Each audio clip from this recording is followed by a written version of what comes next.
Hello everyone, welcome to concept. मेरा नाम धर्मेंद्र है। आज हम बात करेंगे लिमिटेशंस ऑफ म्यूचुअल फंड्स के बारे में। ठीक है कि हमने देखा है कि म्यूचुअल फंड्स क्या होता है, म्यूचुअल फंड किस तरीके से काम करता है, लेकिन हम ये भी देखेंगे कि म्यूचुअल फंड का लिमिटेशन क्या है, ताकि आपको ये पता हो सके कि इन्वेस्टमेंट करने के क्या क्या नतीजे हो सकते हैं, और ताकि आपको ये भी मालूम पड़ सके कि आपको किस में इन्वेस्ट करना चाहिए, कहाँ पर आपको एक अच्छा रिटर्न मिल सकता है। ठीक है, तो चलिए बात करते हैं लिमिटेशंस के बारे में। तो अगर मैं बात करूं लिमिटेशंस ऑफ म्यूचुअल फंड्स, ठीक है, तो म्यूचुअल फंड्स के लिमिटेशंस में बहुत सारे पॉइंट्स हैं, तो मैंने कुछ इंपॉर्टेंट पॉइंट्स यहाँ पर मैंने कवर किए हैं। बारी बारी हर एक टॉपिक को डिस्कस करते हैं। ठीक है, तो सबसे पहला म्यूचुअल फंड्स। ठीक है, तो अगर मैं म्यूचुअल फंड्स की बात करूँ तो सबको एक जेनरिक टॉपिक पता है कि म्यूचुअल फंड्स यही होता है कि जो एक फंड मैनेजर होता है, एक फंड हाउस होता है, जहाँ पे सभी इन्वेस्टर्स से कुछ अमाउंट लेकर पैसे को पूल किया जाता है और स्टॉक मार्केट में कुछ यूनिट्स हम बाय करके उसको ट्रेड करते हैं। ठीक है, मतलब पूरा इन्वेस्टमेंट होता है। अभी इसमें हमने ये भी देखा है कि म्यूचुअल फंड्स में सिर्फ स्टॉक मार्केट के सिक्योरिटीज़ नहीं होता है, आप देखोगे उसमें आपको कमोडिटीज़ भी होती है, करेंसीज भी होती है, बहुत सारे इंस्ट्रूमेंट होते हैं जिनको बाय करते हैं।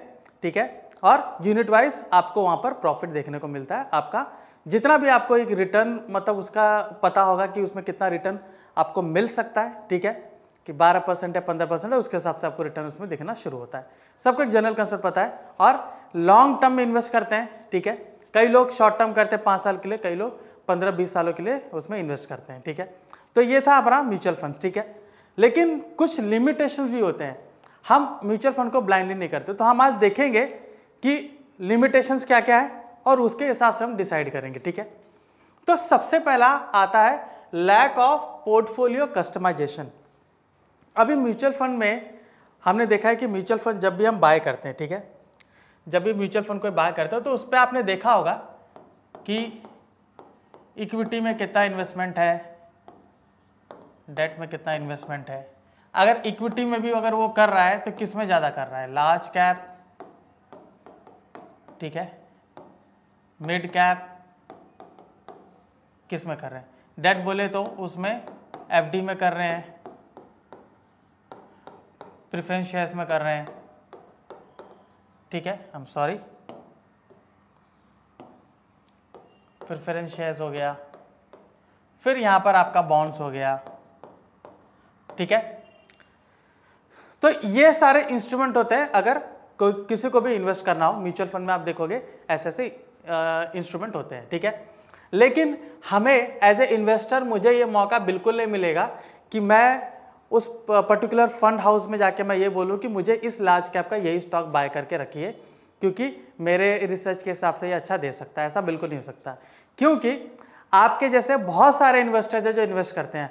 हर एक पर्टिकुलर इन्वेस्टर का अगर वो सुनेंगे तो कुछ नहीं कर पाएंगे। इसलिए जो प्रोफेशनल होते हैं वो अपना खुद का एक्सपर्टीज़ यूज़ करके एनालिसिस करते हैं और वहाँ पर वो इन्वेस्ट करना शुरू करते हैं।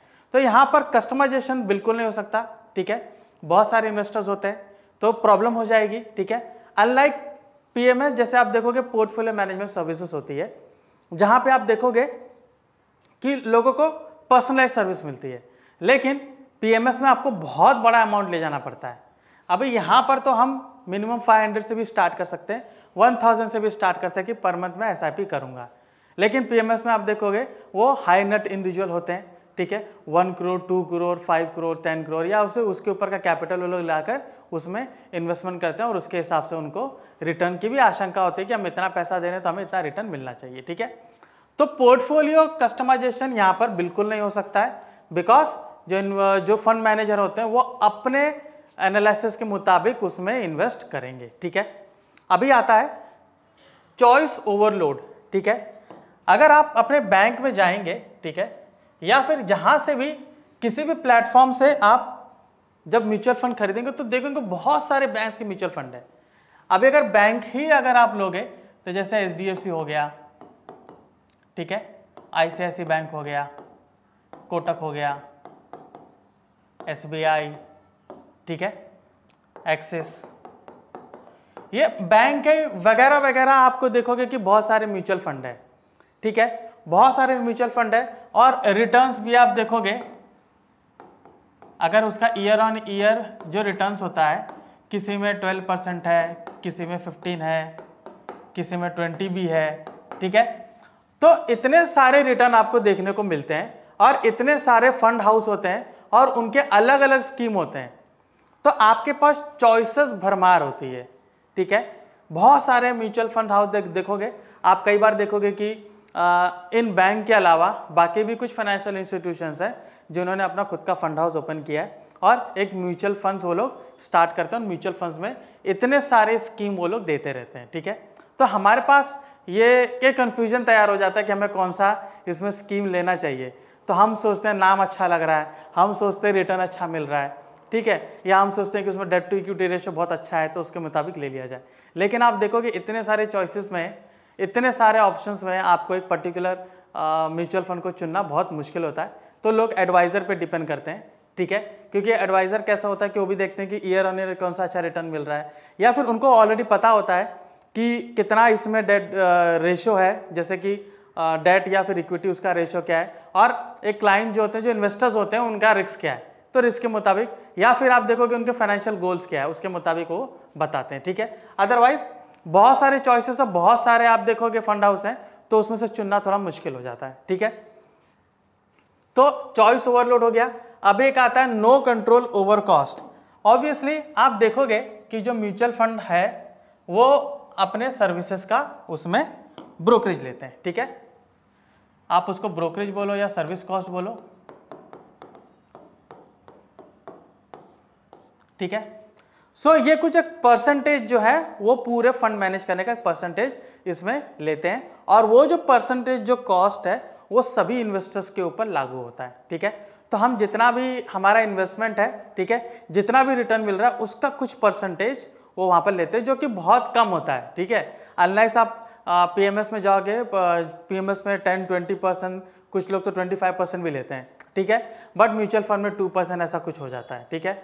तो उसमें ज़्यादा कॉस्टली नहीं होता है, लेकिन हम ये देखेंगे कि उसमें उस कॉस्ट के ऊपर हमारा कंट्रोल बिल्कुल नहीं है, ठीक है। लेकिन इसके लिए जो सेबी की गाइडलाइंस है, ठीक है, security exchange board of India जो कि रेगुलेटरी बॉडी है, ये कुछ गाइडलाइंस है, कुछ कैपिंग भी रखी है कि आप इससे ज़्यादा परसेंटेज चार्ज नहीं कर सकते हो, ठीक है। तो उसकी चिंता नहीं है, लेकिन आप देखोगे कि कॉस्ट के ऊपर हमारा कंट्रोल नहीं है, कॉस्ट के ऊपर रेगुलेटरी बॉडी का कंट्रोल होता है, वही वो कैपिंग रखते हैं और उसके मुताबिक फंड हाउस अपना चार्जेस लेते हैं, ठीक है। फिर आता है नो गारंटीड प्रॉफिट।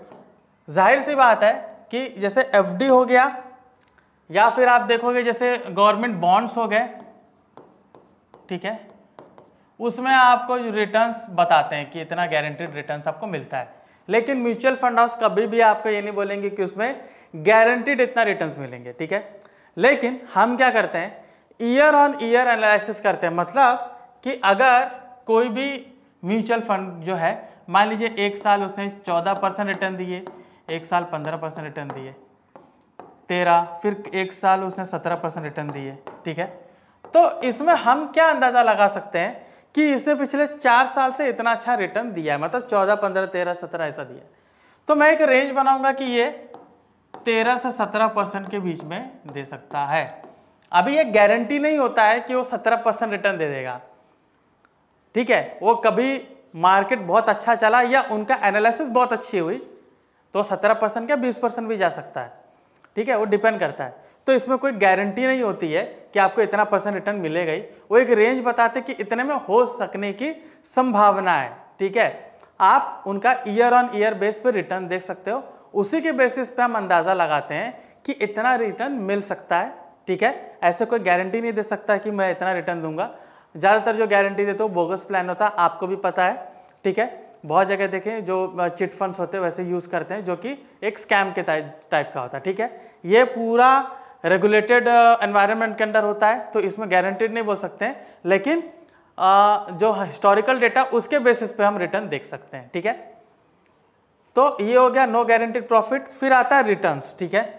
अब रिटर्न्स जो होता है, आप यहाँ पर देखिए, ऑब्वियसली ये बहुत बड़ा फंड हाउस होता है, ठीक है, सारे लोगों का पैसा मैनेज करना है, ठीक है। तो ये एकदम रेकलेसली ट्रेड नहीं करते हैं, या फिर आप देखोगे इन्वेस्टमेंट कहीं पर भी नहीं करते हैं, इनको बहुत सोच समझ कर करना पड़ता है, एक कैलकुलेटेड रिस्क लेना पड़ता है, ठीक है, कैलकुलेटेड रिस्क। ठीक है, कैलकुलेटेड रिस्क के ज़्यादा नहीं लेते हैं, इसलिए आप देखोगे कि रिटर्न आपको 12 से 15% के बीच में देता है। मिड कैप लार्ज कैप है तो वो आपको 15 से 20 के बीच में देता है। वहीं पर आप देखोगे कि जो पीएमएस होता है वो आपको 20 से 30% के बीच में देता है। तो ऑब्वियसली पीएमएस का आप देखोगे ज़्यादा है, ठीक है, पीएमएस का ज़्यादा है कंपेयर टू म्यूचुअल फंड, लेकिन उसमें आप देखोगे कि बहुत ज़्यादा लार्ज अमाउंट ऑफ मनी ले जाना पड़ता है। म्यूचुअल फंड में ऐसा नहीं है, ठीक है, मंथली मैं 10,000 20,000 इन्वेस्ट कर रहा हूँ, उसमें एक अच्छा रिटर्न दे रहे हैं 12-15, ठीक है, अच्छा रिटर्न दे रहे हैं तो इतना मैं ले सकता हूँ।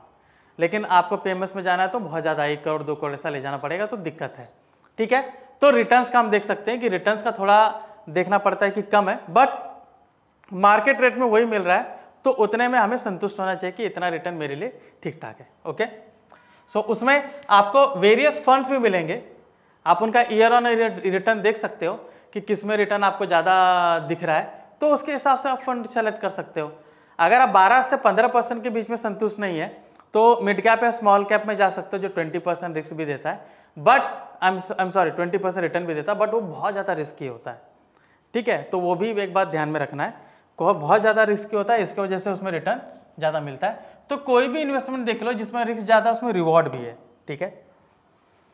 फिर आपका आता है पर्सनलाइज सर्विस। ऑब्वियसली आप देखोगे जो म्यूचुअल फंड्स होता है, आप सिर्फ एक फंड्स आपने उसमें बाय किया है, ठीक है, आपने उसमें एक फंड बाय किया है, ठीक है, क्या ये पर्सनलाइज होता है? Answer is no. पीएमएस में होता है, पीएमएस में होता है, ठीक है। इसमें पर्सनलाइज क्यों नहीं हो सकता है? क्योंकि स्टार्टिंग में मैंने बताया कि बहुत लोगों का पैसा एक साथ पूल करके फिर उसको वेरियस इंस्ट्रूमेंट में आप देखोगे इन्वेस्ट किया जाता है, तो उसमें पर्सनलाइज सर्विस मिलना बिल्कुल नामुमकिन है, ठीक है। तो आपको क्या होता है कि जस्ट आप एक एनालिसिस करोगे, ठीक है, कि ईयर ऑन ईयर कौन से म्यूचुअल फंड ने अच्छा रिटर्न दिया है, इस रिटर्न से मैं खुश हूँ, और उसके बाद आपका कुछ फाइनेंशियल गोल होगा जिसके ऊपर मैंने एक वीडियो बनाया है, तो आप उसको देख सकते हो कि फाइनेंशियल गोल मेरा क्या हो सकता है, और उस फाइनेंशियल गोल के हिसाब से आप अपना इन्वेस्टमेंट स्टार्ट कर सकते हो।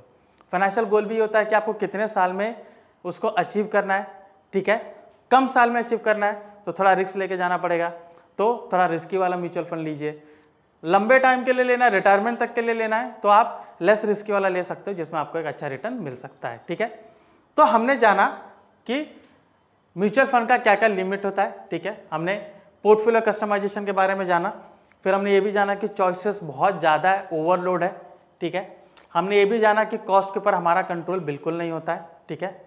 उसके बाद हमने ये भी जाना कि कोई गारंटीड प्रॉफिट नहीं है, कोई भी मार्केट में ऐसा नहीं बोल सकता है कि आपको गारंटीड प्रॉफिट मिलेगा, आपको एक अनुमान लगाया जाता है, एक अजम्पशन लिया जाता है, ईयर ऑन ईयर बेसिस, जो year on year return basis पर एनालाइज करके आपको बताया जाता है कि इतना रिटर्न आपको मिल सकता है।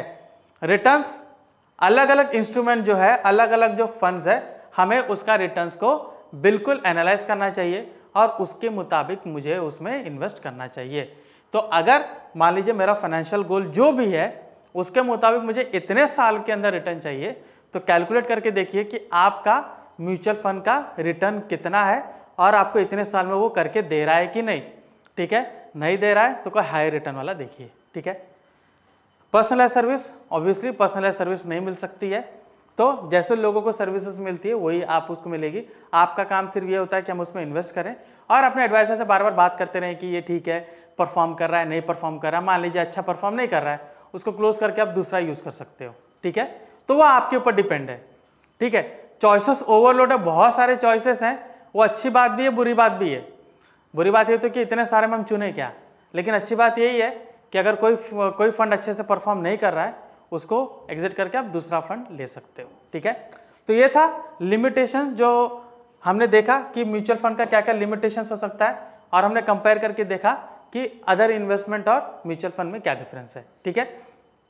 तो और भी ऐसे जानकारीपूर्ण वीडियो जानने के लिए कॉन्सेप्ट से जुड़े रहिए।